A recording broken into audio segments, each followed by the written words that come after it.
बेआबरू होके महफिल से निकाले गए, लेकिन अभी भी असामाजिक फिरंगी तत्व मौजूद हैं।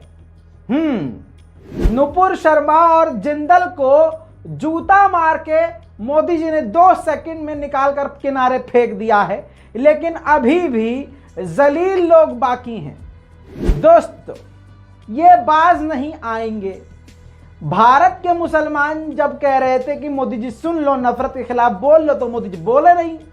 लेकिन जब अरब मुल्लों ने बोला तो टांगे कांप गई। हाँ, भक्तों की टांगे कांप गई और फौरन भक्तों के खिलाफ। अभी आपको बता दूं, ये सुधर नहीं सकते हैं। आपको बहुत बड़ी बड़ी चीजें इस रिपोर्ट में देखने और सुनने को मिलेंगी। इस रिपोर्ट को शेयर जरूर कीजिएगा। सलाम, नमस्ते, सत श्री अकाल। मैं हूं रजा और आप देख रहे हैं रजाग्राफी। भाजपा में हड़कंप मचा हुआ है, अंधभक्तों की नींद उड़ी हुई है, हर छेद से गू निकल रहा है। उनको समझ में नहीं आ रहा है खाए किससे, मूते किससे और हगे किससे। अभी उनकी एकदम जिंदगी तबाह सी हुई पड़ी है, अफरा तफरी मची हुई है। इसी बीच में नफरत के सौदागरों का एक फिर से पैगाम आ गया है। भाजपा सरकार के समर्थन हासिल किए हुए हिंदू महासभा के संगठन के द्वारा दोबारा से मुसलमानों को निशाना बनाया है और मस्जिद को गिराने की मांग की है। जुमे के दिन को आतंकियों और दहशतगर्दों का दिन करार दिया है। और फिर से कहना चाहता हूं, किसी को अरबी अगर आती हो तो आप इस वीडियो को डाउनलोड करके सबटाइटल अरबी में डाल के इसका इस्तेमाल कर सकते हैं। हमारी वीडियो पे कॉपीराइट नहीं आएगा, क्योंकि हम देश के लिए काम कर रहे हैं। अब आपकी स्क्रीन पर वो बयान लगाने जा रहा हूं, जिससे आपको पता चलेगा कि ऐसे लोगों की वजह से ही भारत बदनाम हो रहा है। इसके बावजूद मोदी जी खामोश हैं। लेकिन कोई अरब आवाज उठा देगा तो मोदी जी फौरन इनको फिरंगी एलिमेंट बता देंगे। सुनिए बयान। जुम्मा इबादत का दिन न होकर आतंक का दिन होता है। इस दिन इबादत के नाम पर जो भीड़ एकत्र कराई जाती है, उसका उद्देश्य इबादत न होकर अन्य धर्मों के व्यक्तियों का कत्लेआम, आगजनी, लूटपाट, छेड़छाड़ आदि होता है। अतः जनहित में हिंदू महासभा आपके समक्ष निम्नलिखित मांगे उपस्थित करती है। पहली, जुम्मे की नमाज के दिन छोटी मस्जिदों में 10 एवं बड़ी मस्जिदों में 25 से अधिक व्यक्तियों के एकत्र होने पर प्रतिबंध लगाया जाए, यानी सामूहिक नमाज पर तत्काल प्रभाव से प्रतिबंध लगाया जाए। जुम्मे के दिन वैमनस्यता फैलाने एवं राष्ट्र विरोधी तकरीरें देने वाले मौलानाओं एवं मुफ्तियों के खिलाफ राष्ट्रीय सुरक्षा कानून के अंतर्गत कार्रवाई तुरंत अमल में लाई जाए। जुम्मे के दिन, तीसरी मांग है हमारी, जुम्मे के दिन जिस मस्जिद से तकरीर के बाद दंगा होता है, उस मस्जिद को बुलडोजर से ध्वस्त कराया जाए। उपरोक्त मांगों की पूर्ति शीघ्र ही सुनिश्चित की जाए। महामंडलेश्वर अन्नपूर्णा भारती पूजा शकुन पांडे, हिंदू महासभा राष्ट्रीय सचिव के साथ। देखा दोस्तों, इन्हीं उपद्रवियों की वजह से, नफरती कीड़ों की वजह से आज बीजेपी की खामोशी और बीजेपी के आईटी सेल और ऐसी नफरतों की वजह से पूरे भारत का सर झुक गया है। और दोस्तों, इस बीजेपी और बीजेपी की आईटी सेल और इनके ही इन ऐसे ही ग्रुप्स की वजह से पूरी दुनिया में भारत बदनाम हो गया है। इन पर भी कार्रवाई तभी होगी जब कोई अरब देश आवाज उठाएगा। मामला इतना खराब हो चुका है, आप ये समझिए कि सबसे पहले कतर ने अंधभक्तों के पर कतर दिए। नवीन जिंदल और नुपुर शर्मा के बयान पर भड़की कतर, और कतर ने ऐसे पर कतरे कि खुद भाजपा को अपने ही प्रवक्ताओं के पर कतरने पड़े। पहले कतर ने आलोचना करी, उसके बाद कुवैत ने भारतीय दूतावास में से एम्बेसडर को तलब कर लिया और खरी खोटी सुनाई। इसके बाद आपको बता दूं, लगे हाथ ईरान ने भी खतरनाक तरीके से गुस्सा जाहिर करते हुए भारतीय एम्बेसडर को तलब कर लिया, जबकि ईरान के कुछ मिनिस्टर अगले हफ्ते भारत आ सकते हैं। ऐसे में ईरान ने कुछ बिना सोचे खुले तौर से बीजेपी की आलोचना कर डाली। इसके बाद दोस्तों, ओमान ने भी जबरदस्त तरीके से भाजपा सरकार को जलील किया। लेकिन फिर भी शर्म इनको नहीं आती, फौरन सावरकर की तरह माफी मांग ली। बीजेपी ने अपने लोगों को कह दिया ये तो वो हैं असामाजिक तत्व और फिरंगी लोग हैं। इसके बाद दोस्तों आपको बताऊं, सऊदी अरब, जी हां स्क्रीन पर देखिए, सऊदी अरब ने भी गुस्सा जताया है, नाराजगी, भारतीय जनता पार्टी का नाम लेकर गुस्सा जताया है। अब आप समझ लीजिए, सारे के सारे अरब बड़े बड़े देश भारतीय जनता पार्टी को झकझोड़ कर रख दिए हैं, समझ रहे हैं। और ये किस वजह से? इन्हीं दंगाइयों की वजह से जो नफरत मुसलमानों के खिलाफ फैला रहे हैं, लेकिन फिर भी ये रुक नहीं रहे हैं।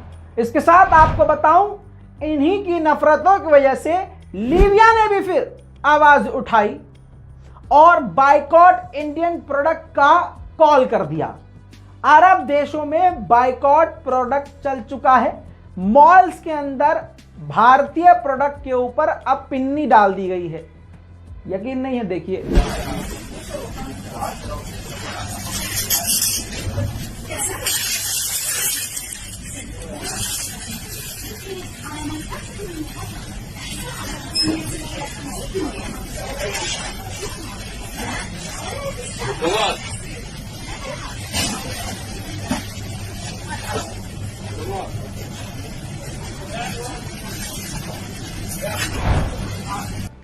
मामला अब बीजेपी का बहुत बिगड़ चुका है, समझ रहे हैं। अभी हम उन लोगों का भी डेटा इकट्ठा कर रहे हैं जो अभी भी बीजेपी का प्रोपेगेंडा रन कर रहे हैं और लगातार मुसलमानों को निशाना बना रहे हैं। जल्दी रिपोर्ट हाजिर करेंगे, लेकिन आपको बता दूं, तालिबान से मुंह मिला रही थी भाजपा, संबंध गहरे कर रही थी। अभी मुलाकात करके भी भाजपा आई है, इंडियन गवर्नमेंट मिली है उनसे।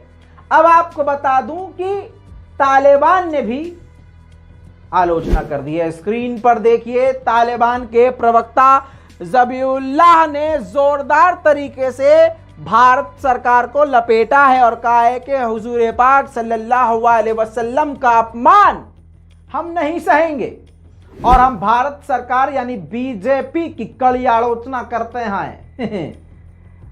बहुत भारी पड़ गया नुपुर शर्मा और ये नवीन जिंदल जैसे दंगाइयों का खुलेआम हुजूर की शान में गुस्ताखी करना बहुत महंगा पड़ रहा है भाजपा सरकार को, पूरी दुनिया में किरकिरी हो रही है। अब आपको बताऊं, इन्हीं दो नफरती कीड़ों की वजह से कतर, कुवैत, पाकिस्तान ने भारत से कहा है माफी मांगे। अब यह बताइए कि बीजेपी की गंदगी की वजह से और बीजेपी की गंदी, जहरीली, घटिया जबान की वजह से पूरा भारत क्यों अपमानित हो? मोदी जी की खामोशी की वजह से आज यह गंदगी पूरे भारत में फैली है और लगातार फैल रही है। अब इसके जिम्मेदार हम और आप तो नहीं है, तो हमारा देश क्यों पूरा भारत माफी मांगे भाई साहब? तो आज भारत का सर झुकाने में किसका हाथ है, समझ रहे हैं ना? 56 इंच। हाँ, अब गुजरात के एक व्यक्ति की वीडियो वायरल हुई है, खुदा की कसम ये असली शेर है और असल में वो बात जो कह रहे हैं वही बात हकीकत है। हुजूर पाक की शान में गुस्ताखी करने पर और वो सुनने के बाद अगर आप खामोश रह गए तो काहे के इंसान? सुनिए इस बुजुर्ग इंसान की बात। चाचा बताओ सही से। अल्हम्दुलिल्लाह अल्हम्दुलिल्लाह, क्या बात, अल्लाह आपको तंदुरुस्ती दे। माशाल्लाह चाचा, बहुत नेक काम कर रहे हो। आशिक रसूल शैतानों के खिलाफ है मोदी चोर, इन्हें कहते हैं आशिक रसूल। फिर भी मुसलमान जाग नहीं रहे। सुबह होती है कुत्ते की माफी, दौलत के पीछे दौड़ते मुसलमान। नबी के खिलाफ बोला गया एक मुसलमान नहीं आता। लानत है तुम्हारी जिंदगी पर, मुसलमान होने पे लानत है तुमको। ये है भाई सच्चे आशिक रसूल, इतनी कड़ी धूप में भी खड़े हुए, माशाल्लाह। नुपुर शर्मा ने मोहम्मद जुबैर को पंचर वाला कहा था और उस पंचर वाला ने नुपुर शर्मा का पॉलिटिकल करियर ही पंचर कर दिया। आपके स्क्रीन पर देखिए, अभी भी नुपुर शर्मा को सपोर्ट करने के लिए बीजेपी की आईटी सेल ने पूरी ताकत झोंक डाली है। प्राची साध्वी ने लिखा है, अपने घर में महिलाओं को मुसीबत के समय अकेला छोड़ देना कोई धर्म या शास्त्र नहीं सिखाता। हैशटैग नुपुर शर्मा को वापस लो। नुपुर शर्मा को वापस अगर बीजेपी ने ले लिया तो आप जानते हैं क्या होगा, लेकिन इनकी गंदगी रुक नहीं रही है। इतनी मुश्किल से तो कूड़े को बाहर निकाला है, लेकिन ये चाहते हैं गंदगी, और कह रहे हैं कि बुरे वक्त में घर की महिलाओं का साथ नहीं छोड़ना चाहिए। कह किससे रहे हो? बीवी को छोड़ा है अगले ने। राजा जी, अब हमको एक विकास मिल गया है मोदी जी का, जो खो गया था, और यही मोदी जी का विकास हर जगह अंतरराष्ट्रीय स्तर पर अपमान करवाते हैं और खुद को भूतिया साबित करते हैं। स्क्रीन पर देखिए, जब तक तेल है उछल लो, बस 10-15 साल और। Hashtag middle east, hashtag Qatar. इसका नाम है विकास पांडे। अब जब हमने विकास पांडे का वेरीफाइड अकाउंट खोला तो पता चला, उरी दादा, नरेंद्र मोदी जी फॉलो करते हैं इसको। और लिखा क्या है, ये हिंदू आईटी सेल, हाँ हिंदू आईटी सेल का हाँ करता धरता है। आई सपोर्ट नमो भी भाई साहब ये रन करता है, बीजेपी का खास आदमी है, और पूरा इसका अकाउंट आप खोल के देख लीजिए, मुसलमानों के खिलाफ ट्वीट से भरा हुआ है। और यही है @modified विकास, यही है। अपना नाम ही विकास रख लिया है ससुरे ने, बताइए। मतलब कुछ भी। वैसे महंगे शेरों के गले में पट्टा बांधना कई अरबियों से सीखे भाई। अब सावरकर वाली हाँ सावरकर वाली पार्टी बोल रहा हूं, हालांकि सच तो है, लेकिन काट देना भाई इसको है। आपको बता दूं, भाजपा ने नुपुर शर्मा को फिरंगी एलिमेंट कहा है, लेकिन वही नुपुर शर्मा तो कुछ और कह रही है। उसका कहना यह था, बीजेपी के बड़े बड़े नेता उनके साथ हैं, प्रधानमंत्री मोदी, पीएम आवास, उनके पूरा मंत्रालय उनके साथ है। सुनिए। Devendra Fadnavis ji called to say, don't worry beta, we are with you. We are all here with you. So the senior leadership, be it the Prime Minister's office, the Honorable Home Minister's office, be it the party president's office, they're all rallying behind me. But I would expect it out of my more immediate colleagues. दोस्तों, इसी के साथ आपको बता दूं कि नुपुर शर्मा और नवीन जिंदल को लात पड़ने पर काफी लोगों को दुख है। ऐसे ही फर्जी एक मुसलमान हैं जिनको यह डर है कि हिंदू राष्ट्र आएगा तो उनको बाल पकड़कर बाहर निकाल दिया जाएगा, इसीलिए पहले ही वो बीजेपी के आगे सरेंडर हो गई है। नाम है निगहत अब्बास। इतना भड़की हुई है मोहम्मद जुबैर पे कि ये कौन होते हैं मोहम्मद जुबैर, मोदी जी से और सरकार से सवाल करने वाले। सुनिए इसका वीडियो। नमस्कार साथियों, आज जो भारतीय जनता पार्टी ने एक स्ट्रॉन्ग डिसीजन लिया है वो पार्टी का इंटरनल मैटर है, पार्टी के डिसिप्लिन कमेटी का इंटरनल मैटर है। पूरे सोशल मीडिया पर मैं मानती हूँ इस डिसीजन से हड़कंप जरूर मचा हुआ है, पर फिर भी ये पार्टी डिसाइड करेगी कि क्या सही है और क्या गलत है। यहाँ पर रुको, पार्टी का इंटरनल मैटर है। इंटरनल मैटर कैसे हो गया दीदी? पूरी दुनिया से जूता पड़ा है, टनाटन दनादन भटाभट। इंटरनल मैटर कैसे हो गया है? इंटरनल मैटर पूरी दुनिया को पता है कि बाहर से गू पड़ा है, तब जाके उन दोनों को निकाला है। जब सवाल ये उठता है कि इंटरनेशनल प्लेटफॉर्म पर हिंदुस्तान की सरकार को और हिंदुस्तान की जनता को बदनाम करने वाला ये था कौन और है कौन? अरे मैं बता रहा हूं कौन था। इंटरनेशनल प्लेटफॉर्म पे तो दीदी तुम भी हो। तुम कौन से झोपड़पट्टी प्लेटफॉर्म के अंदर हो? है ट्विटर पे तुम भी हो। ट्विटर पे ऑल न्यूज के संपादक मोहम्मद जुबैर भी हैं। और पूरी दुनिया में बदनाम किसी ने किसी को नहीं किया है। बदनाम करने वाली नुपुर शर्मा है। अगर नुपुर शर्मा गलत नहीं है, उसके स्टेटमेंट नहीं थे ऐसे, तो फिर मोदी जी ने निकाला क्यों उसको बाहर? है ऊपर से उस सावरकर ने माफी क्यों मांगी?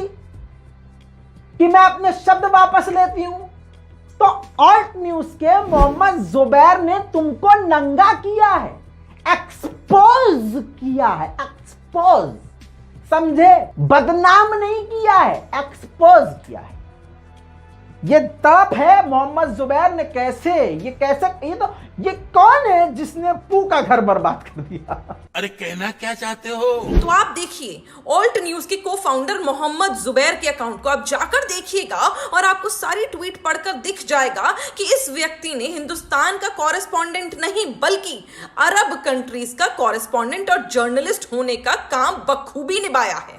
मोहम्मद जुबैर का अकाउंट सारी दुनिया देख रही है, उसका अकाउंट पर्सनल नहीं है, सारी दुनिया ने देखा है उनके अकाउंट में किस प्रकार से तुम लोगों को एक्सपोज किया जाता है, कैसे मुसलमानों को निशाना बनाया जा रहा है, कैसे आदिवासी और दलितों को मारा पीटा जा है। ये कॉरेस्पॉन्डेंस वाला काम नहीं है, ये काम है जर्नलिस्ट का। और जो तुम कह रही हो कि कौन होता है, तो गोदी मीडिया की तुमको आदत पड़ गई है, इसलिए तुम्हें नहीं पता कि जर्नलिस्ट का काम सवाल करना होता है। भैया जी आप तो हिंदुस्तान का मुखौटा पहनकर, हिंदुस्तान का जर्नलिज्म का मुखौटा पहनकर इस व्यक्ति ने हिंदुस्तान को, हिंदुस्तान की सरकार को पूरे विश्व भर में बदनाम कर दिया है। और उसके साथ ही साथ आप ये भी देखिएगा कि इस व्यक्ति को डोनेशंस मिल रही है इस ट्वीट के बाद, इस मुद्दे को उठाने के बाद। क्यों? क्योंकि आप पैसा लेकर मुद्दा उठाते हैं। ओ ये है तकलीफ दीदी को, पैसा लेके मुद्दा उठाते हैं। जब तुम 2 रुपया लेके नफरत फैला सकती हो, तो अगला आदमी पैसा लेके झूठ को नंगा नहीं कर सकता। जब तुम 2 रुपये में और पीछे पापा की बात सुनकर वीडियो डाल सकती हो और मुसलमानों को और मोहम्मद जुबैर को इस्लाम का निशाना बना सकती हो 2 रुपये में, तो अगला आदमी डोनेशन लेके सही बात नहीं बोलेगा क्या? और सरकार को, हिंदुस्तान के प्रधानमंत्री के, हिंदुस्तान के लोगों को बदनाम करते हैं। आप होते कौन है मोहम्मद जुबैर? आप अरब कंट्रीज के लिए बात कर रहे हैं, आप अरबियों के लिए बात कर रहे हैं, आप हिंदुस्तान के लिए खड़े नहीं हो रहे हैं। आप आज हिंदुस्तान के प्रधानमंत्री आदरणीय नरेंद्र भाई मोदी जी से सवाल पूछने वाले होते कौन है? आप होते कौन है देश के गृह मंत्री पर सवाल उठाने वाले? और आप होते कौन है देश की सबसे बड़ी पार्टी के राष्ट्रीय अध्यक्ष जेपी नड्डा जी के बारे में बोलने वाले? आप वही हैं जो अरबियों के लिए खड़े होते हैं। आज आप पैसा लेकर ट्वीट कर रहे हैं, देश के प्रधानमंत्री को, देश के गृह मंत्री को और देश की सबसे बड़ी पार्टी के राष्ट्रीय अध्यक्ष को बदनाम कर कर रोटियां सेक रहे हैं। ओहो, दीदी को दर्द तो यही है, देश की सबसे बड़ी पार्टी की सबसे बड़े 2 प्रवक्ता को जो ऐसे चिरमिरा के जो लात पड़ गई है मोदी जी की। अरे भड़कना है दीदी तो आपको दामोदर मोदी जी पे भड़कना चाहिए। हाँ, क्योंकि उन्होंने पार्टी से निकाला है, पार्टी से मोहम्मद जुबैर ने नहीं निकाला है। मोहम्मद जुबैर ने सऊदी अरब की बात नहीं करी, मोहम्मद जुबैर ने तो हुजूर पाक सल्लल्लाहु अलैहि वसल्लम के बारे में बात करी। मोहम्मद जुबैर ने तो तुम लोगों का मुंह खोल कर रख दिया है कि कैसे तुम लोग करते हो और क्या करते हो। तकलीफ तो दीदी को यह है दोस्तों कि मोहम्मद जुबैर को इन्होंने समझा था फुलझड़ी, वो निकला पटाखा, वो भी बड़ा वाला, इतना बड़ा वाला इन्होंने सोचा नहीं था ख्वाब में कि जो 2024 में चेहरा हो सकते हैं बीजेपी का, उनको बीजेपी हिला। तो दीदी जो तुमको डर है, तकलीफ है, बेचैनी है, तो बता दूं मोहम्मद जुबैर नहीं है भारत के प्रधानमंत्री, उन्होंने नहीं निकाला अनुपुल शर्मा को। कृपया इस संबंध में जाकर भाजपा कार्यालय में बातचीत करें। दोस्तों ऐसे ही नफरत फैलाते रहेंगे, लेकिन दोस्तों ये लोग सच दबा सकते हैं, छुपा नहीं सकते। उम्मीद करता हूं कि मजा आया होगा। रिपोर्ट के बारे में राय जरूर देंगे, कमेंट जरूर लिखेंगे, चैनल को सब्सक्राइब जरूर करेंगे और शेयर करना नहीं भूलेंगे। चलिए, जय हिंद।